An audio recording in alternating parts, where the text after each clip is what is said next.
Bismillahirrahmanirrahim. Assalamualaikum warahmatullahi wabarakatuh. Saya Ode Nur Aija, Program Studi Agribisnis Universitas Halu Oleo.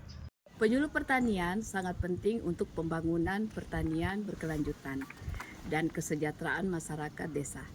Peningkatan kapasitas penyuluh strategis agar teknologi dan pengetahuan tersampaikan efektif kepada petani. Nah, Dinas Tanaman Pangan dan Peternakan harus mengoptimalkan peran penyuluh sebagai sumber daya manusia utama dalam penyuluhan. Saya Popalaya, saya merupakan salah satu penyuluh pertanian yang saat ini bertugas sebagai KJF di Dinas Tanaman Pangan dan Peternakan Provinsi Sulawesi Tenggara. Ya, jadi penyuluh pertanian itu selain sebagai pendamping di lapangan, juga dia berfungsi sebagai fasilitator, kemudian sebagai komunikator, dan juga bisa sebagai inovator bagi petani-petani yang ada di desa.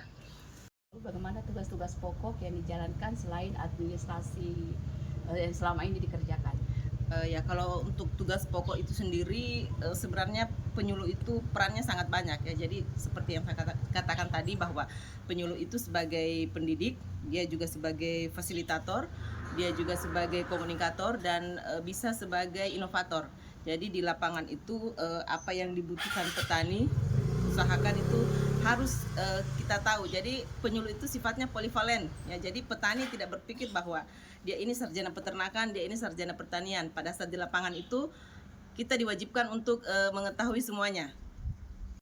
Ini penyuluh petani membutuhkan traktor ya. Jadi penyuluh itu harus siap memfasilitasi bagaimana kita mengajarkan ke petani terkait pembuatan proposal, kemudian pada saat petani mau beli pupuk subsidi. Jadi itu semua difasilitasi dan dibantu oleh teman-teman penyuluh yang ada di lapangan.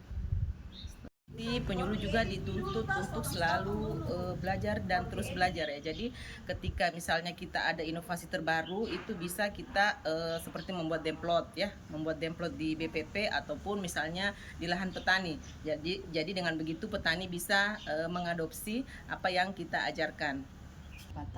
Pendapatan yang dirasakan bagaimana? Ya, alhamdulillah kalau seorang penyuluh pertanian itu ya mungkin kalau dari segi pendapatan pokok ya seperti gaji mungkin hampir sama dengan teman-teman.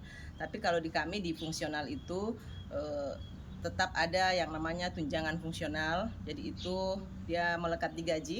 Kemudian ada juga yang namanya biaya operasional. Nah, ini yang kami gunakan untuk pembeli BBM pada saat kami ke lapangan.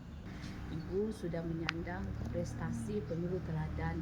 Nah, coba jelaskan bagaimana pengalaman sampai menuju ke titik berprestasi hingga menuju istana negara. Ya, kalau berbicara pengalaman mungkin sama dengan teman-teman yang lainnya ya.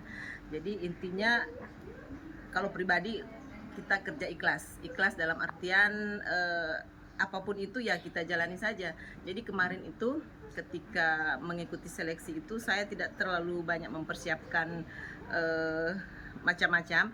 Intinya administrasi dan dokumentasi itu sangat penting di lapangan ya. Jadi bagaimana kita menyusun administrasi seperti laporan, kemudian data-data kelompok tani, buku-buku tani, struktur kelompok, itu semua yang harus dimiliki di wilayah binaan. Kemudian pada saat di lapangan ya, karena sekarang zamannya teknologi, jadi foto dan video itu sangat penting ya. Jadi kemarin itu yang sempat saya susun hanya sebatas itu. Kemudian karena saat ini semakin banyak aplikasi dari kementerian ya, jadi itu wajib kita isi sebagai seorang penyuluh di lapangan. Jadi sebelumnya mungkin ini saya jelaskan dulu bahwa sebelum pindah ke provinsi, saya 15 tahun bertugas di Kabupaten Kolaka. Jadi sepanjang tugas itu ya saya rutinitas sama seperti teman-teman yang lainnya menjalani tugas sebagai penyuluh pertanian. Jadi memang petani itu tidak jadi penyuluh itu tidak melihat jam. Ketika hari libur misalnya hari Sabtu atau Minggu petani membutuhkan ya kita ke lapangan. Ya, jadi bukan kalau mungkin di struktural ya Bu ya, kalau di struktural mungkin Senin sampai Jumat waktunya. Tapi kalau di lapangan kadang petani nelpon, Bu hari Sabtu kita mau menanam, atau misalnya hari Minggu kita mau penyemprotan massal, yaitu saya ke lapangan. Ya, jadi artinya jalani saja. kalau tuh masalah prestasi itu kan bukan kita yang nilai ya, jadi itu memang mungkin rezekinya juga, sudah rezekinya juga. Waktu itu saya dikirim ke istana sebagai penyuluh pertanian teladan tingkat nasional. Ada nggak suka duka terus pengalaman selama ini dilihat dari segi mungkin keterampilan, inovasi, teknologi, strategi pengembangan diri untuk menjadi seorang penyuluh itu bagaimana? Baik, selama saya menjadi penyuluh pertanian, yang menjadi sukanya itu yang mana kita mendapat teman lebih banyak. Jadi yang awalnya mungkin kita hanya di rumah saja, setelah itu kita bergabung dengan kelompok tani, jadi kita menambah teman. Terus kalau dukanya biasa kalau misalnya kita mau pertemuan, jadi waktunya mereka kadang ada yang tidak sempat hadir, harus malam atau bagaimana, menyesuaikan dengan kondisinya mereka, karena mereka selain sebagai petani, mereka ada pencahariannya yang lain juga. Jadi mereka tidak fokus hanya di pertanian itu saja. Diri saya untuk lebih bisa menyampaikan informasi kepada petani, di samping saya harus belajar melalui internet, pokoknya semua media yang bisa mendukung kegiatan saya di lapangan untuk menyampaikan informasi kepada petani. Mungkin seperti itu yang dapat saya lakukan.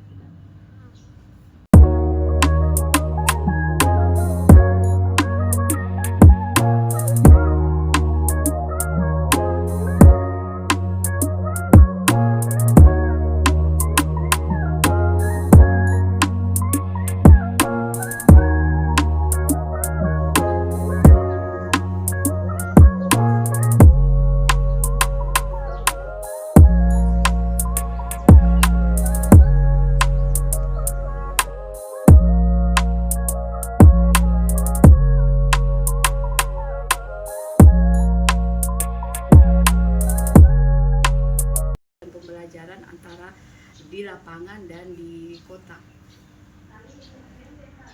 Yang saya terapkan di daerah perkotaan, yang pertama mungkin kita lihat dulu perbedaan yang ada di desa dengan di kota. Kalau di pedesaan dia mempunyai areal pertanian itu yang sangat luas berupa hamparan, tetapi kami di daerah perkotaan ini paling mereka hanya memanfaatkan pekarangan. Jadi bisa dilihat kalau di pekarangan itu bagaimana bisa diatur sedemikian rupa, misalnya dapat menggunakan teknik vertikultur atau menggunakan polybag ataupun menggunakan barang-barang bekas yang bisa dijadikan tempat media tanam. Kalau misalnya di desa itu mereka memiliki hamparan, tentunya mereka berburu dengan target yang harus dicapai. Misalnya tahun ini mereka harus produktivitasnya sekian, dan tahun depan itu pasti harus naik lagi supaya dapat menambah pendapatannya mereka. Tetapi kalau kita di daerah perkotaan itu agak mungkin lebih santai lah daripada di desa, karena hanya pemanfaatan pekarangan. Kalau sudah melebihi dari untuk konsumsi, bisa lagi untuk dijual dan mungkin untuk lebih bervariasinya tanaman di pekarangannya. Mungkin mereka akan mencari ide-ide yang lebih bagus seperti hidroponik supaya bisa lebih